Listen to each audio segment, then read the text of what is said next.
Dur sayang ngapunten saestu yen dereng saged nuruti apa karepmu, tapi aja sumelang ana dina liyane bakal tak upayake mbok kepiye carane.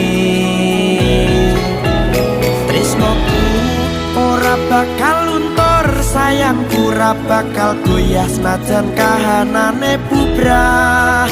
Aku bakal setia, ora mungkin mendua. Matur suwun sampun ana ngancani neng saben dina.